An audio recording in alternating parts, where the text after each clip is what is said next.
Dahil tag-ulan na at naglipa na naman ang mga lamok, kaya bumili ako ng Citronella Essential Oil sa TikTok. Ipinapatak ko siya sa air humidifier na may tubig. Ito ay 100% pure essential oil at depende sa inyo kung gaano karaming patak ang gusto nyong ilagay. Nagkaroon na kasi ng dengue ang anak ko dati kaya sobrang extra careful na ako ngayon. 10 ml ang laman ng isang bottle at 15 pesos ko lang to nabili. Di ba sobrang mura? At marami pa silang iba't ibang fragrant. Ito namang air humidifier ay nabili ko for only 325 pesos. May kasama na siyang remote control.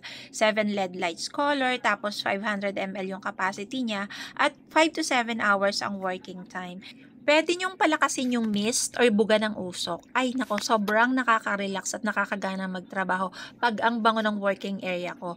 Double purpose na siya, anti-mosquito at sobrang nakaka-good vibes sa pakiramdam. Pwede niyo ring ilagay sa salas niyo.